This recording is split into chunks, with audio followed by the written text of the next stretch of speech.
When is there going to be an acknowledgement that things are not going so well in terms of the economy? Well, I think that's a broad swath of saying. I mean, egg prices are down, gas prices are down, employment is at full, we're at like 4% employment. So to say that the economy is not doing good, I don't think is absolutely correct. Abby Phillip had MAGA apologist Lance Trover on her show and as part of a panel to talk about the economy. And even hardcore MAGA loyalists like Marjorie Taylor Green criticizing the president and his performance on the economy. Why don't we take a look at this clip together? I'm going to have some opinions to add as I do. Let's check it out.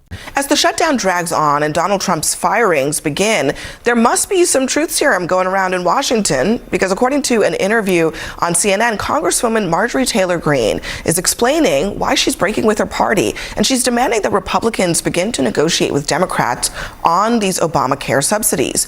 But in the course of that interview, she made some admissions about Trump's economy that sound exactly like the opposite of what the president's been saying.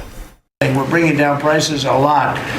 We're bringing down grocery prices. Cost of living is so high now. Well, the average American worker has already seen a $500 wage increase this year. People's wages have not gone up.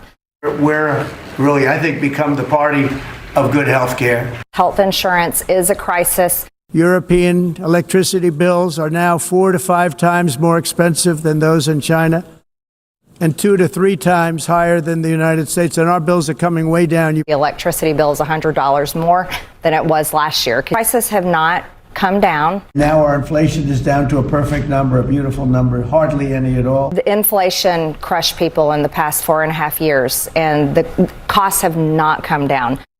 Alyssa, what is going on? I honestly want to know what's going on with Marjorie Taylor Green. Well, it's also remarkable that Marjorie Taylor Green has become the voice of reason in Washington. I am someone who always opposes government shutdowns. I think they only hurt the people. I think that many Democrats said that they shouldn't have shutdowns over policy matters who are now supporting this one. I think that it's unhelpful to everyone, including CBP, ICE, and our troops that aren't getting paid right now and are going to miss a paycheck just in a couple of weeks. But listen, she knows her district. She's clearly listening to her constituents, whether it's Obamacare subsidies that are going to affect her constituents or the reality that the economy is lagging. Now, you can't blame that squarely on Donald Trump. You can blame it on the former administration as well. But she is speaking truth of what she's hearing from her constituents rather than just who's in the White House. Can I play one more thing that might surprise you? Here is Senator Rand Paul talking about what he is hearing in his district. Most of our conversations at home have been with people affected by tariffs. So the number one issue I get wherever I go in the state is tariffs are killing the family farm, tariffs are killing the bourbon industry, tariff is killing the cargo transport industry. So there's all kinds of talk, but mostly of tariffs. That's not a good look for Trump's economic policies. And I mean, he's been consistent on that because his state is getting hard hit by these tariffs, and farmers across the country are hard hit. We know that because the government is literally about to bail them out. So when is there going to be an acknowledgement that things are not going so well in terms of the economy? Well, I think that's a broad swath of saying. I mean, egg prices are down, gas prices are down, employment is at full, we're at like 4% employment. So to say that the economy is not doing good, I don't think is absolutely correct. Look, the whole idea of the Obamacare subsidy is happening because it clearly shows you they had to do a subsidy because Obamacare wasn't working. The cost was still high. Those that tell you that's the whole reason they needed a subsidy in the first place. I mean, look, you could make that case, but prices are still going up in terms of healthcare. I mean, yeah, well, and also, I mean, okay, so you brought up some things. Sure. I mean, we pulled some of the prices, a year-over-year change.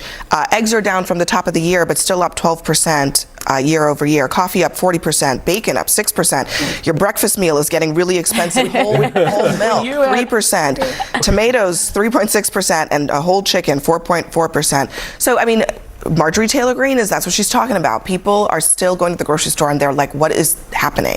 I'll tell you, Marjorie Tayller Green has also been flirting with a statewide run in Georgia. I think she probably is thinking about the entire composition of what that might look like one day as she's 100%. Well, I think he's right when he's talking about Marjorie Taylor Green and re-election. I think that chimes. But, you know, this is also a trope from the right. they don't care about anything until it affects them personally, right? And I think Marjorie Taylor Green is getting a lot of heat from her constituents, and we see that has an effect, including the story she talks about her own kids are going to be really negatively affected by healthcare. So suddenly it's personal. And you've seen stories like this when an anti-gay, congressperson or senator, then their child comes out, and suddenly it's personal, and and their stance shifts. But to listen to this guy Lance Trover say, "Well, I think the economy isn't that bad." Come on, dude. I mean, you don't feel it in the air walking around. Every time I take my wallet out, I'm like, it aches. It's like, it's gotten to the point where these MAGA types are telling us everything is great when, it's just crystal clear that it's not. They can say, no, ICE isn't secret police. They're flower children who are spreading joy. Come on. We're literally looking down the barrel of it in some cases. And so this whole up is down, black is white, sane washing, alternate facts is getting pretty thin. I feel like they're trying to run out the clock until they can consolidate their power somehow. And then in terms of what Trump is saying about costs, look, let's remind ourselves, because with the fire hose of BS that we're constantly getting from the right, it can have its intended effect, which is to cloud the mind. But Donald Trump's a pathological liar.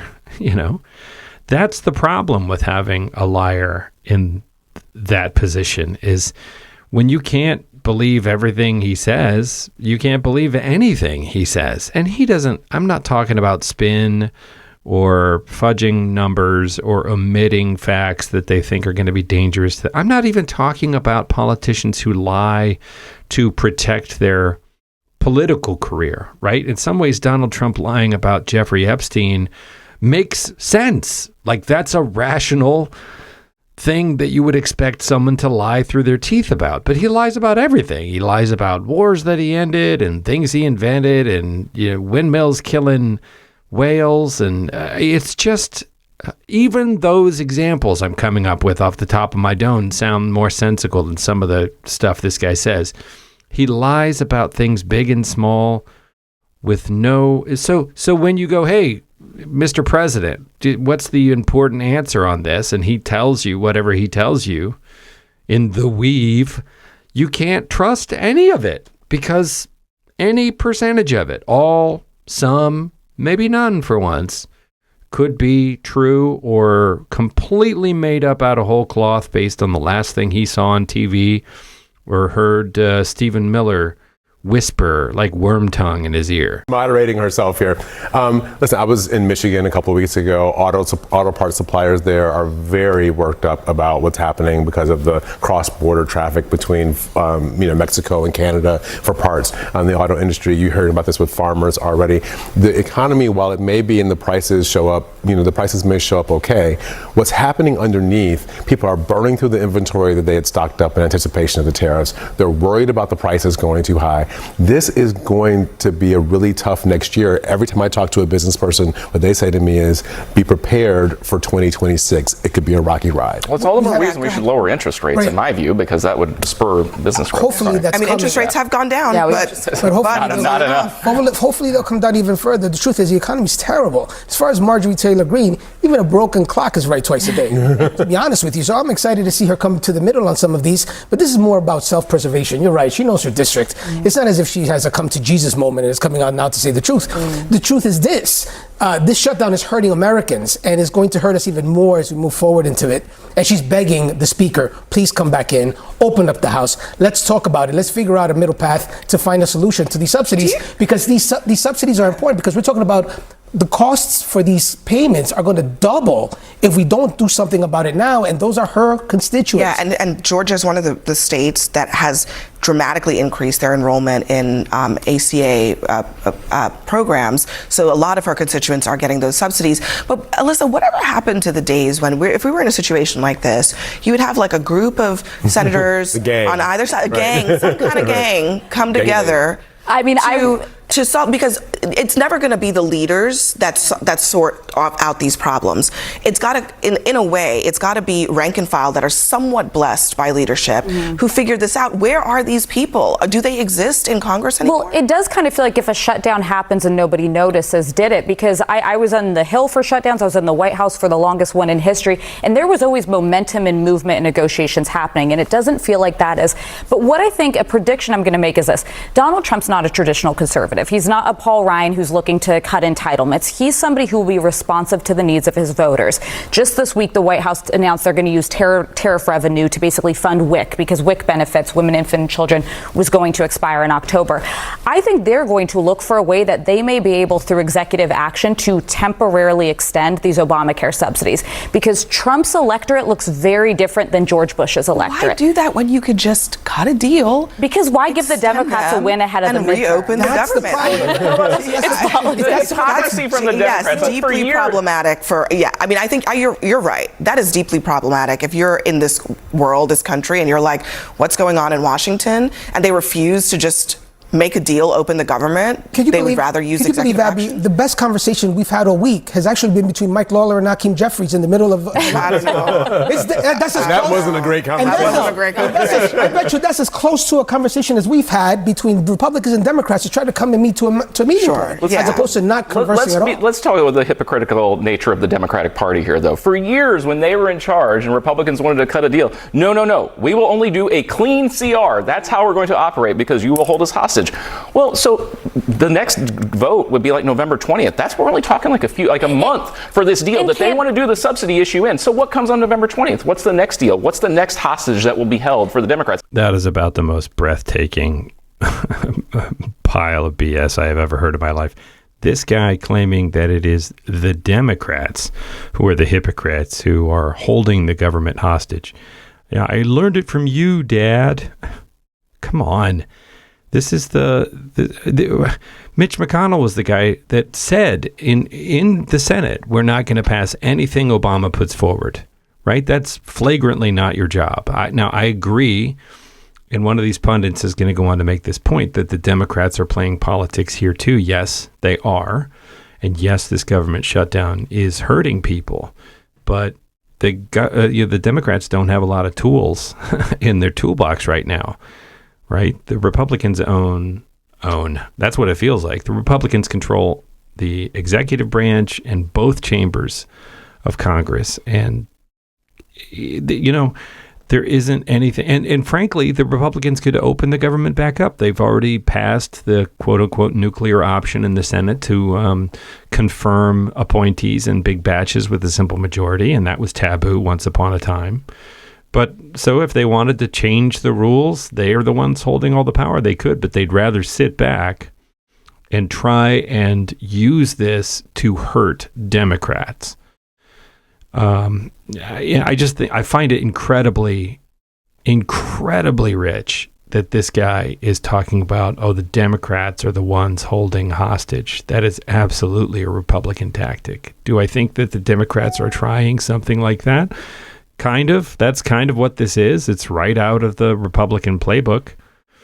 I don't think the Democrats are as good at it because I don't think they're as ruthless, which is not to say that I enjoy that particular flavor of politics. But here we are, and it wasn't the Democrats that got us here over the past 10, 20, even 30 years. Well, and let's be fair, this is driven by politics by the Democrats, too. Chuck Schumer 100%. Sees AOC in his shadow. He's terrified of a primary. Hakeem Jeffries feels like he has to feel like he's fighting. They got so much backlash for funding the government last time. There is definitely politics. Yeah, I think there are politics, but I've heard the AOC thing, right? And I get that she is an important figure, but I'm not sure AOC's future is just Chuck Schumer. Yeah. No, but Chuck Schumer believes it. I just think that the bigger problem for Democrats is that the entire country, including Democrats, does not feel like congressional leadership is doing a single thing to fight for them, and they want people to fight for them. Period. So you shut down the government? I'm just saying. I'm just telling you. I'm not endorsing it. I'm just saying that is the view of just rank and file people, is that they're not fighting enough. I couldn't agree with Abby Phillip more on that point. I think that is absolutely the feeling on the ground regarding the left. It's certainly my feeling that the Democrats aren't doing enough to fight. And I don't think this shutdown is about AOC. But I will say that I think AOC and Bernie Sanders have been using forceful, clear language, which includes painting a positive vision for the future of this country that they would like to see and they would like to enact. And I think that that has had enormous traction with listeners. I find it inspiring, and it gives me hope. It's wind under my wings in what is a otherwise very dark and depressing feeling time. A lot of here, this is unprecedented, we can't do this, Donald Trump is horrible, and blah, blah, blah, and, the F word, and I don't mean UCK, I mean the one that, we're not supposed to say.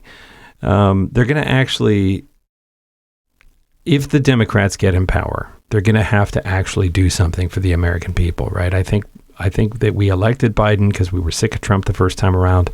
And even though Biden did actually enact a lot of stuff, it didn't feel like enough.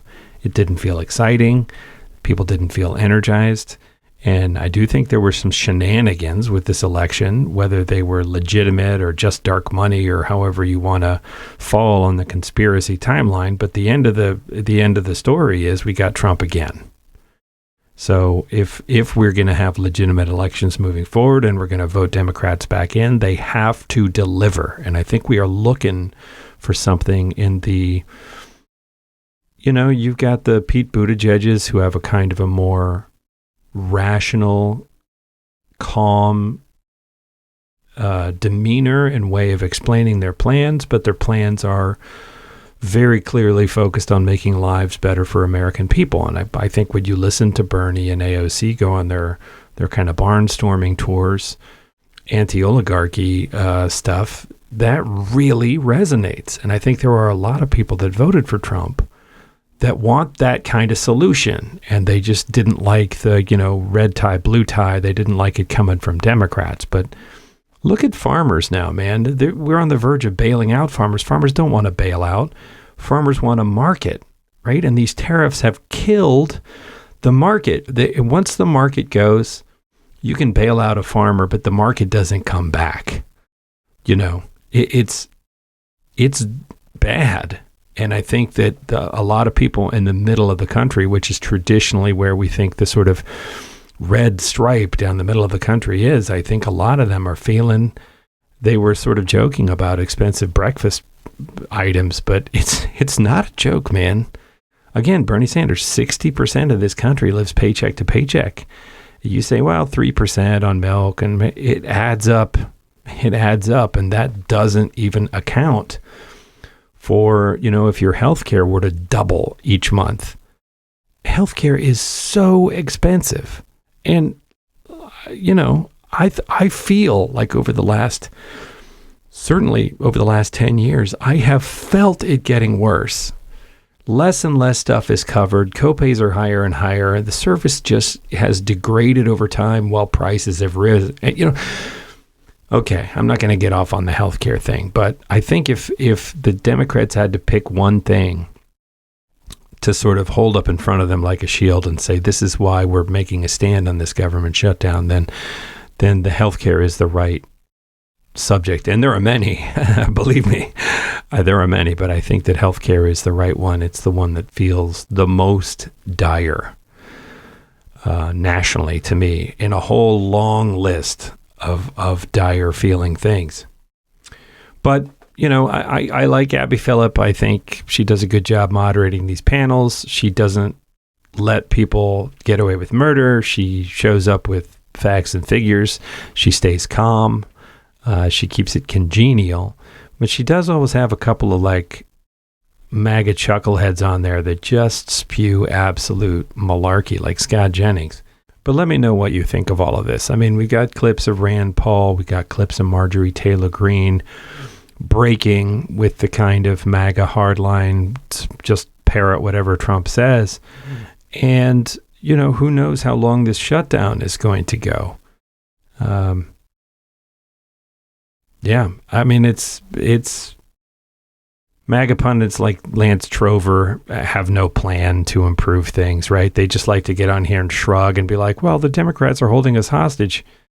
What's the difference? You know, during the shutdown, you guys are rip and run, and when the government's not shut down, you're rip and run. So the only thing Democrats have is to take a stand on something. That's kind of the way I see it. But look, I'm not a political scientist. I'm just a guy with opinions, and I want to know what your opinions are. So chime in the comments. Let me know. What did I miss? Who am I being unfair to? I get a few of those comments. I want to know. I want to know what you think.